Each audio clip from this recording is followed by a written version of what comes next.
de semaine à tous, madame, monsieur, et bienvenue à cette autre édition de la revue des Grandes Unes. C'est la première de la semaine sur Equinox Télévision. La presse est disponible dans les kiosques ce matin. Qu'est-ce qu'elle nous propose? Découvrons ensemble la nouvelle expression par le crise anglophone. Un autre sous-préfet enlevé, c'est le grand titre du journal, en plus du chef de terre.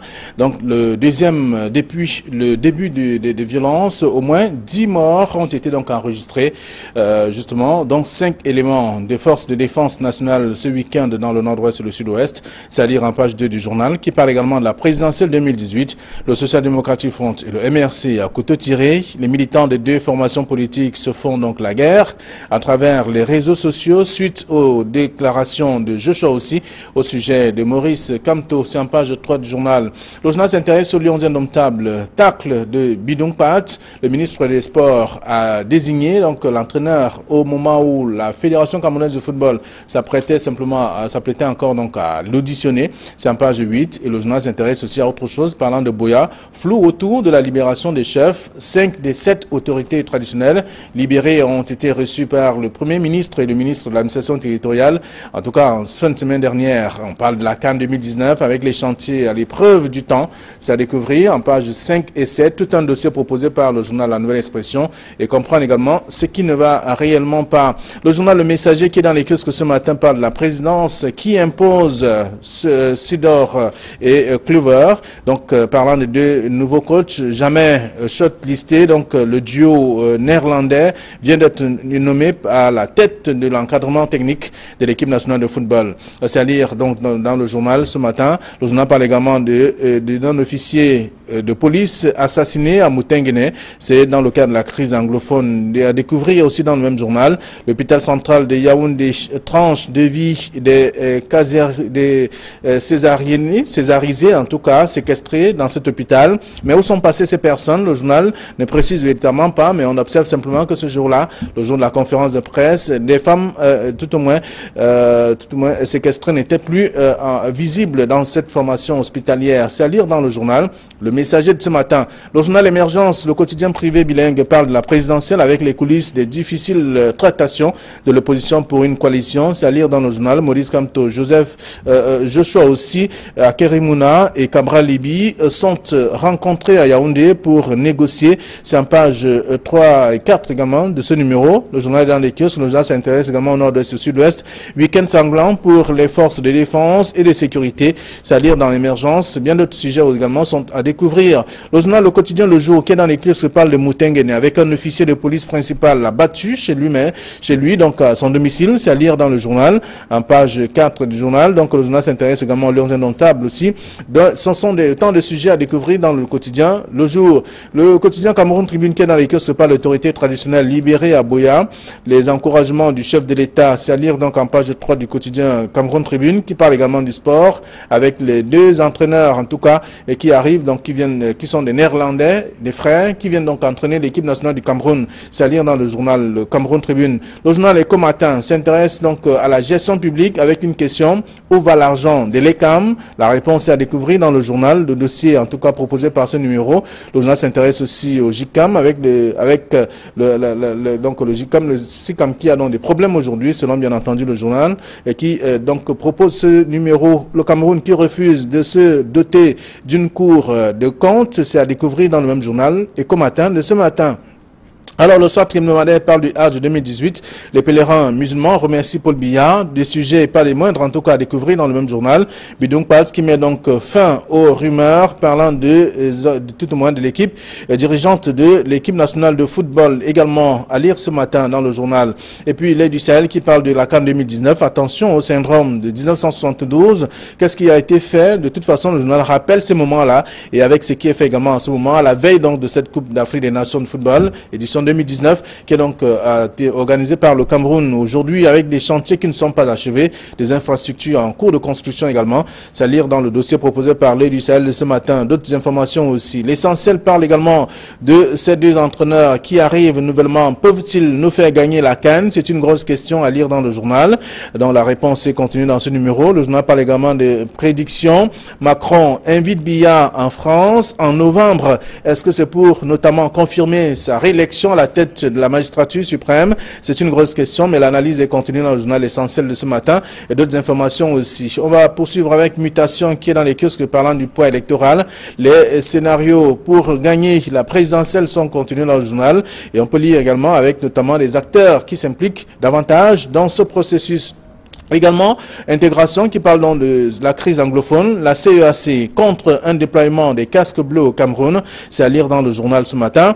À lire également d'autres informations parlant notamment de Jean-Blaise Gouette qui l'envole ou le rêve de voler haut, c'est également à lire dans ce numéro. Ce sont ces paroles relayées ici par le journal Intégration qui est dans les kiosques. On va terminer avec Alara qui parle donc de l'immeuble de la mort. La NIF bloque un paiement de 250 millions de francs CFA accordé par le ministère des Finances à un avocat. C'est là le dossier. Le dossier parle également de détournement des fonds publics. Un ancien greffier en chef écope donc de 10 ans de prison. Voilà autant d'informations à lire dans la presse ce premier jour de la semaine. Thierry Ngapé, bonjour. Bonjour Flavien Ndongo, bonjour également aux téléspectateurs de la revue des Grandes Dunes. C'est un plaisir d'être là ce matin. Merci d'être avec nous. En face de vous, il y a Bernard Batana, bonjour. Bonjour Flavien, bonjour Thierry. Good morning. It's a great pleasure to be there. Moi, j'entre aujourd'hui par deux sujets majeurs qui méritent d'être signalés. Le premier, c'est celui de l'hôpital à Kintini. Parce qu'à la suite de l'hôpital central de Yaoundé, il y a une information qui a circulé dans les réseaux sociaux faisant état de ce qu'à l'hôpital à Kintini, il y a une prison où sont gardés les jeunes mamans et les bébés qui n'ont pas payé les soins. Alors, nous ne pouvions pas venir sur ce plateau sans passer par l'hôpital à Kintini, où nous n'avons trouvé ni prison, ni jeunes mamans gardées. On a même fait état de la femme d'un aveugle qui était séquestré quelque part. Mais on a plutôt vu un hôpital qui est en pleine mutation, avec un accueil automatisé, avec des guichets de banque, avec un service BIP qu'on a aménagé. Je pense qu'il faut que les gens fassent attention aux nouvelles qu'on donne. Vous savez, l'hôpital de la Kintini, c'est un lieu hautement sensible où on ne devait pas donner. Nous avions eu toutes les formations sanitaires d'ailleurs. Alors, le deuxième fait que nous voulions signaler, c'est aussi un fait social. Il y a 1500 ex-employés du chantier naval qui sont prêts à aller à Yaoundé avec femmes et enfants pour réclamer leurs droits. Ils sont partis de l'hôpital, du chantier naval depuis 2011. Et depuis 2011, ils ne sont pas rentrés dans leurs droits. Et ils pensent qu'à l'occasion de la rentrée scolaire, il faut qu'ils rentrent dans leurs droits. Ils ont fait des lettres. La presse avait fait mention à ce sujet. Ils ont fait des lettres aux fins d'intervention au président du Sénat, au président de l'Assemblée nationale, au Premier ministre et consorts pour leur dire que s'ils ne rentrent pas dans leurs droits, ils feront une descente sur Yaoundé. De toute façon, merci. Ce sont des informations qui ont fait le tour des tabloïds il y a quelques mois seulement. Revenir encore, en tout cas, sur ces cas, on observe simplement qu'il y a aussi des actions qui sont menées par ces derniers et l'administration qui tarde donc simplement à réagir. La presse est donc disponible dans les kiosques ce matin avec notamment la nouvelle expression qui parle de la crise anglophone, un autre sous-préfet enlevé, ça c'est l'un des titres du journal. Le journal qui parle également, le Messager qui revient également parle d'un officier de police qui a été assassiné à Moutenguene. Donc bref, la plupart des tabloïds reviennent également ce matin. Émergence par exemple qui parle du sud-ouest et du nord-ouest, un week-end sanglant sur les forces pour les forces de défense et de sécurité. Toutes ces informations sont contenues dans la presse. Et le quotidien Le Jour aussi qui parle d'un officier de police principal abattu chez lui à Moutenguene. Il faut quand même dire, Flavien, on l'a toujours souligné ici, la spirale de violence atteint des côtes extrêmement importantes. Il faudrait que l'on trouve une autre solution. On a parlé d'un dialogue franc et inclusif. On continue à demander justement aux uns et aux autres de se mettre véritablement sur la table. Pourquoi pas, peut-être pas des négociations, mais des débats pour que cette situation soit totalement jugulée. Parce que jusqu'à preuve de contraire, l'armée républicaine a suffisamment travaillé là-dessus. Vous avez vu ce qui s'est passé ce week-end, il y a eu près de 40 personnes soupçonnées d'appartenir à l'Ambazonie qui ont été mises hors d'état de nuire par l'armée républicaine qui a abattu un travail formidable. Et depuis un temps, ce sont des gens qui font du porte-à-porte pour demander à la population de revenir parce que les zones qui étaient entre les mains des rebelles, entre guillemets, ont été pacifiées. Il y a beaucoup de choses qui ont été faites là-dessus, mais on continue quand même à assister à des violences sporadiques qui ne sont pas de nature à créer la sérénité au sein de la population. Voilà un officier de police principal qui a été abattu froidement chez lui. Ce sont des choses qui méritent d'être condamnées avec la dernière énergie. On demande, vous rappelez quand même de la sortie de Monseigneur Cardinal Christian Toumi qui avait demandé un cessez-le-feu bilatéral. Et je soulignais sur ce plateau que l'armée est, jusqu'à preuve de contraire, détentrice de la force, de la violence légitime. On ne peut pas comprendre que l'armée qui n'a pas encore commencé à attaquer, ça il faut le dire. L'armée repose, l'armée sécurise, l'armée permet quand même à la population de vaquer jusqu'à preuve de contraire à ses occupations. Imaginez un temps soit peu que l'armée ne soit plus dans ces zones, ce que ça donnerait.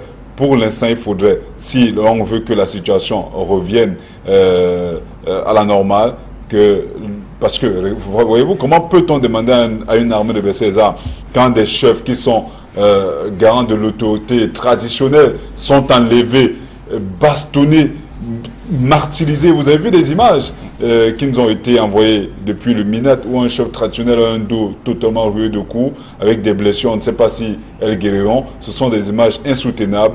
Vivement que si l'on veut que la paix revienne de ce côté, que ceux qui se sont, en fait, ceux qui ont décidé de prendre les armes ou le maquis se mettent, les déposent et à partir de là on verra. Très bien. Alors, le quotidien Émergence, le quotidien bilingue, conclut en tout cas, ou résume tout cela en une seule phrase: week-end sanglant pour les forces de défense et de sécurité dans les régions anglophones.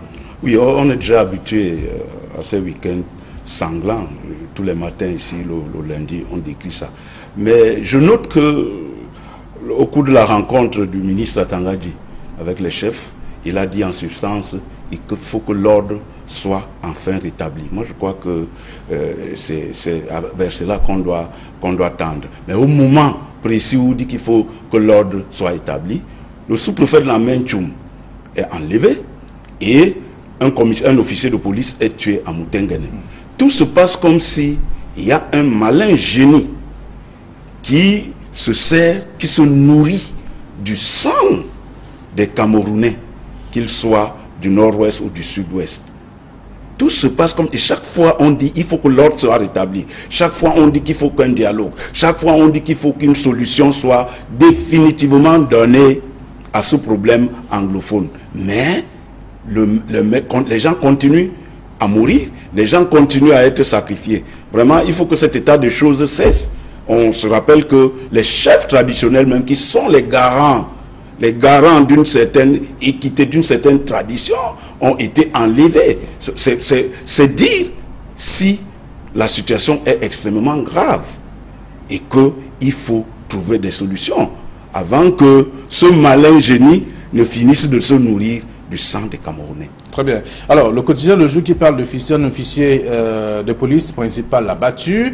Il y a Émergence qui revient dessus et en même temps d'autres tabloïds et même la Nouvelle Expression. Mais seulement une question est posée par le journal Intégration de ce matin. Est-ce que, tout au moins la CDAC en tout cas, est-ce qu'on devrait déployer des casques bleus au Cameroun? Non, on l'a toujours dit, la situation n'est pas encore arrivée à ce niveau. Le Cameroun peut encore juguler cette crise. Vous avez entendu le ministre Paul Atangadi, Benabadan l'a souligné tout à l'heure, qui dit effectivement que l'ordre doit revenir. Et l'État a suffisamment... avant, on parlait de doléances. Avant, on parlait de revendications.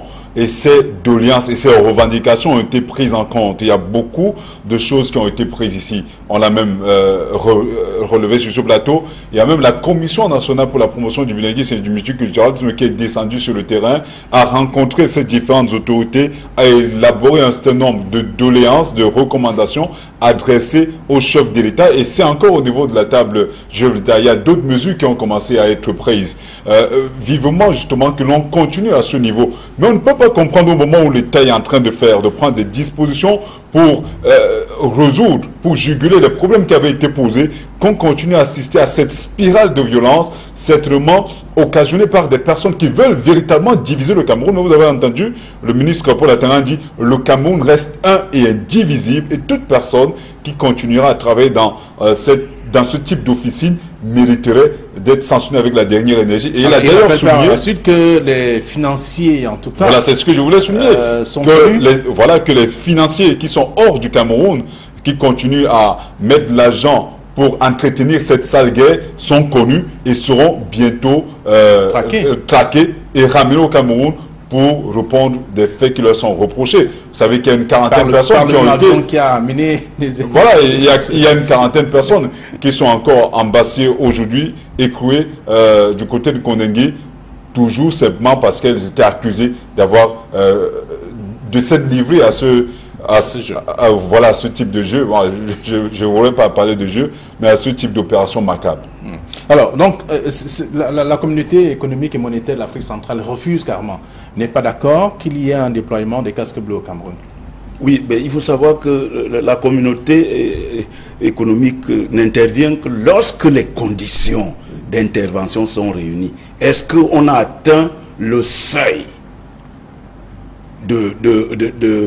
qui permet à la communauté internationale d'intervenir? On ne peut pas le dire tout de suite. Quelles sont les conditions pour que la communauté internationale... Est-ce qu'on remplit ces conditions? Mais en tout état de cause, on revient sur le discours du ministre Atangandi qui disait qu'il faut que tous ceux qui sont en brousse rejoignent les villages. Sinon, ils iront en prison. Bon, je crois que c'est un ultimatum qui a sa raison d'être ici. Mais l'essentiel étant que dans les villages, que les conditions soient réunies pour une reprise normale à la vie normale. Parce que c'est autant de choses qui feront revenir la sérénité dans le nord-ouest et le sud-ouest. Il faut que l'État régalien reprenne les communautés du sud-ouest et du nord-ouest en main. Parce que, à l'évidence, lorsqu'on enlève un sous-préfet et qu'on tue un officier de police, que voulez-vous que les populations fassent? Qu'ils aillent? Donc, parce qu'il n'y a pas de conditions de sérénité. Il faut que l'État régalien reprenne les choses. Donc, cette communauté économique des États de l'Afrique centrale qui estime que ce n'est pas encore le pic, donc on ne devrait pas encore déployer les casques bleus dans les régions anglophones, beaucoup plus au Cameroun, précisément. Oui, mais parce que justement, la communauté économique de l'Afrique, des États de l'Afrique centrale. en fait, des États de l'Afrique centrale, a compris effectivement que pour l'instant, je l'ai souligné, l'armée républicaine n'a pas encore commencé à réagir. Il y a, selon les déclarations, selon les statistiques jusqu'ici, plus de 1500 jeunes filles et femmes qui ont été violées par ces gens-là qui ont pris le maquis, ça il faut le dire. Ce n'est pas pardonnable, Flavien Ndongo. On ne peut pas pardonner à ce type de personnes qui se permettent de commettre de pareilles exactions. Le jour où l'armée camerounaise décidera de prendre le taureau par les cornes, je crois que la force reviendra à la loi. Vous vous rappelez quand le chef d'État l'avait souligné au lendemain des villes mortes de 2008, la force est revenue à la loi. Maintenant que le ministre Atangandi l'a dit, après avoir vu ses chefs traditionnels martyrisés, fouettés, à la limite même traumatisés, je crois quand même que pour l'instant on a atteint un seuil assez critique. Il faudrait qu'un point soit véritablement tapé sur la table parce que les revendications sécessionnistes ont été jusqu'ici, je crois, analysées avec beaucoup de minutie et les réponses apportées. Oui, Bernard, nous sortons du sujet. Oui, nous sortons et je vais reprendre là où Thierry a chuté. Il faut une campagne de resocialisation de tous ceux qui se sont désocialisés par le fait même de cette crise anglophone. Parce que, et comme il le dit, lorsque des jeunes filles sont violées, elles sont traumatisées, il faut donc qu'elles rentrent à la vie normale. Lorsque les gens les sociologues tout ce monde doivent rentrer dans la danse pour remettre la sérénité, la vie normale dans les régions du nord-ouest et du sud-ouest. C'est de cela qu'il est question. Il faut que toute cette arsenal soit mis en branle pour que le nord-ouest reprenne, le nord-ouest et le sud-ouest reprennent la vie normale. Très bien. Alors, autre sujet, et donc je rappelle déjà que ce sont des sujets que vous pouvez lire dans la presse après avoir fait un tour dans les kiosques. On va parler de la présidentielle 2018 avec le Social Democratic Front et le MRC qui sont aujourd'hui à couteau tiré. D'ailleurs, les militants de ces deux formations donc, se font la guerre à travers les réseaux sociaux, des messages à gauche et à droite. Donc on n'arrive pas à comprendre, c'est à la suite de la déclaration de Joshua aussi au sujet de Maurice Kamto. En fait, une certaine déclaration. On ne peut pas dire de manière péremptoire que la déclaration est du candidat Joshua Oshie, parce que jusqu'à preuve de contraire, le camp du SDF continue à démontrer, en fait à souligner qu'il s'agit d'un élément qui a été monté et que la voix de Joshua aussi a été truquée. Nous n'avions pas d'éléments pour le dire ici avec exactitude. La communication du chef de cabinet. Justement, c'est le maire Jean-Robert Wafo qui le souligne. Maintenant, c'est simplement déplorable de voir une opposition une fois de plus émiettée, de voir une opposition une fois de plus balkanisée sur des éléments assez, pour moi, spécieux, qui ne mériterait même pas que l'on s'y attarde. On aurait pu trouver notre solution pour régler ce problème. D'ailleurs, ces leaders l'ont compris. C'est la raison pour laquelle il y a eu une rencontre jusqu'ici assez secrète qui s'est tenue entre Maurice Kamto, Joshua Oshie, Cabral Libi et Maître Keremouna. On espère justement qu'au sortir de cette union, qu'il y aura une véritable coalition capable de faire le poids au président Biya, parce que le RDP, c'est une machine électorale. Quand le SDF se réunit à Douala pour la session du littoral qui ne mobilise que 10 millions, le RDPC dans le littoral en mobilise 126 et imaginez, ça se poursuit dans d'autres zones. Donc il faudrait une véritable alternative sérieuse au programme politique du candidat du RDPC pour amener les électeurs à croire ou à commencer à espérer justement qu'un changement est possible. Mais je crois quand même que rien n'est impossible, même en rang dispersé, l'opposition peut faire bouger les rangs. Mais rappelons-nous quand même qu'en 1992, il a fallu que d'autres se désolidarisent et permettent à une ou deux formations politiques de prendre les devants. Très bien. Alors donc le Social Democratic Front et le MRC qui aujourd'hui s'affrontent, alors que ce sont des partis de l'opposition qui devraient plutôt se mettre ensemble pour faire face à... Justement, la nouvelle expression qui est liée. Justement, en République démocratique du Congo, et à l'approche des élections où nous sommes, Jean-Paul Bemba, qui est un leader de parti, Jean-Pierre Bemba, a demandé à ce que Moïse Katumbi, qui est un autre opposant, reparte en République démocratique du Congo. Cela veut dire que en République démocratique du Congo, on veut une opposition forte pour lutter contre Joseph Kabila, qui est là depuis. Ça devait être la même chose au Cameroun. Mais il me semble que ce n'est pas de cela qu'il est question. C'est vrai, il y a un problème de candidat unique. Mais je pense que l'opposition doit être unie, même si c'est dans la diversité. C'est à ces conditions-là qu'ils pourront venir à bout de cette machine dont Thierry fait allusion, le RDPC. Tant que l'opposition ne sera pas unie, et qu'ils se mettent à se crêper les chignons, ils vont plutôt donner l'occasion au RDPC de rester avec leur champion. Alors, qui attend simplement qu'il y ait du trouble et profiter. Donc, voilà. Alors, Émergence qui parle donc de ces coulisses, des coulisses des difficiles tractations de l'opposition pour une certaine coalition. Nous l'avons souligné tout à l'heure. Il s'agit là des batailles à fleuret moucheté, mais qui ne devraient pas avoir lieu. L'opposition devrait comprendre, comme en 1992, qu'il est possible de faire peur au RDPC.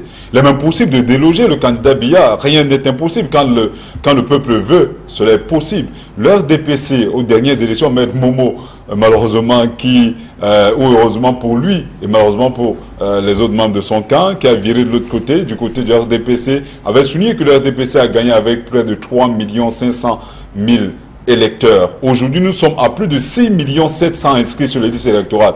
Donc, vous voyez bien qu'il y a déjà à côté de ces électeurs du RDPC des gens qui peuvent, en fait, un contrepoids, même ne serait-ce que sur la masse des personnes inscrites sur les listes électorales. Est-ce qu'à partir de là, l'opposition camerounaise va continuer à se diviser le reste des voix? Est-ce qu'elle ne devrait pas travailler à prendre dans les 3500? Parce que les 3500 ne sont pas seulement, les 3 500 000 ne sont pas seulement les militants du RDPC. Il y a des gens apolitiques, il y a des sympathisants qui ont voté pour le président Biya. C'est en tout voilà, cas, il faudrait justement que les uns et les autres travaillent davantage à vraiment à récupérer quelques voix, pourquoi pas pour les mettre au solde de l'opposition, mais pas en se crêpant le chion pour épouser les thèmes de Bernard Atana. Non, il faudrait justement que l'opinion le comprenne, l'opposition camerounaise doit davantage travailler. On les attend à ce niveau. S'ils tiennent vraiment au changement qu'ils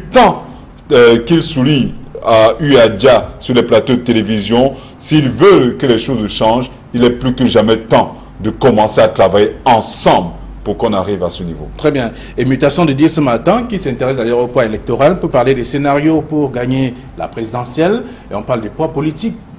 Voilà, des scénarios pour gagner la présidentielle. Cela centre dans le jeu politique est compliqué.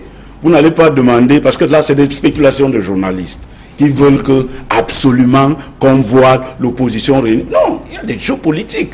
Vous n'allez pas demander à l'opposition de dévoiler toutes ces stratégies aujourd'hui. Non, mais ce n'est pas la presse qui veut absolument que l'opposition se mette ensemble. Les partis politiques eux-mêmes veulent simplement... L'essentiel étant ici pour chaque parti politique de battre campagne et de mobiliser le maximum d'électeurs. Il y a demandé quelle opposition... voilà justement quelle position pour que cette mobilisation individuellement collective fasse poids au RDPC. C'est de cela qu'il est question. Okay. Il ne s'agit pas ici de dévoiler les stratégies de l'opposition pour qu'en face, on conçoit la contre-stratégie. Parce que c'est de cela qu'il est question. C'est des jeux politiques. C'est à lire dans la presse en tout cas ce matin. On va dire un mot avant de sortir. Il nous reste quelques secondes seulement. On parle des Lions indomptables avec le tacle de Bidung Pat, qui aujourd'hui, pendant que la FECAFOOT attendait, s'apprêtait donc encore à auditionner ceux qui vont désormais gérer l'équipe nationale, lui l'avait décidé, en tout cas il a désigné ces derniers qui sont déjà connus. Le messager de ce matin qui parle donc des Lions indomptables avec la présidence qui impose Sidorf et Clever qui vont désormais gérer l'équipe nationale. En fait, ça fait le tour de la presse ce matin. Bien le tabloïd s'intéresse justement à cette nomination de ces entraîneurs qui vont gérer notre équipe. Mais une question de l'œil du Sahel, attention au syndrome de 1972. Oui, parlant des infrastructures, il est clair que quand les stades évoluent sur le terrain, les infrastructures routières, hospitalières et le reste ne suivent pas, et vivement que ce... Regardez à quoi ressemble la ville de Douala. On est même fatigué d'en parler. Il devient pratiquement impossible de circuler dans la ville de Douala à cause justement de l'état assez avancé, l'état de délabrement assez avancé de nos infrastructures routières, vivement que l'on s'y penche davantage. Mais le syndrome, on peut avoir organisé une CAN, une fois de plus, voilà également notre aspect, on peut avoir organisé une CAN et la paix. Mais on espère justement qu'avec ces entraîneurs de haut volt, Patrick Kluivert et Clarence Zidorf, qui ont suffisamment eu à apporter du leur dans l'encadrement technique et managérial du Paris Saint-Germain, du Milan AC, de l'équipe nationale d'Hollande, et qui a même été demi-finaliste de la Coupe du Monde. Il y a un volet qu'il ne faut pas négliger. Oui. C'est une nouvelle... Enfin, je voudrais dire, il faut cultiver cette cohabitation, parce que les deux n'ont presque jamais travaillé ensemble. Oui, je disais tout à l'heure dans les coulisses qu'on attendait le sorcier blanc, mais on a trouvé deux sorciers noirs. Nous pensons que cette fois-ci, la cohabitation, l'aspect technique, parce que c'est quand même des entraîneurs confirmés. Ils étaient même de bons footballeurs, des footballeurs confirmés, professionnels confirmés, qui ont des états de service éloquents, qui ont des états de service appréciables. Bon, ces deux sorciers noirs, je pense que quand ils arrivent au Cameroun, ils trouvent une équipe qui n'est pas au top de sa forme. On peut peut-être déplorer le fait qu'ils soient arrivés un peu pas très tôt, un peu sur le tard. Mais nous pensons qu'ils pourront, leur know-how qui est avéré, pourra peut-être nous aider à avoir finalement notre coup qu'on a tant attendu en 1972. C'est ce qu'on appelle le syndrome de 1972. Mais il faut dire, par rapport au syndrome de 1972, que nous accueillons 24 pays D'accord. Alors, peuvent-ils nous faire gagner la CAN? Ça, c'est la question de l'essentiel, le journal ce matin. De laisser le soin au lecteur d'aller découvrir. C'est notre souhait le plus ardent. Voilà, c'est une question. Merci à vous, chers messieurs. Bon retour à vos différentes rédactions. Ils ont l'expérience. Ils ont joué ensemble. D'accord. Allez, bonne journée à vous. La suite, c'est dans les kiosques ce matin. Bonne journée.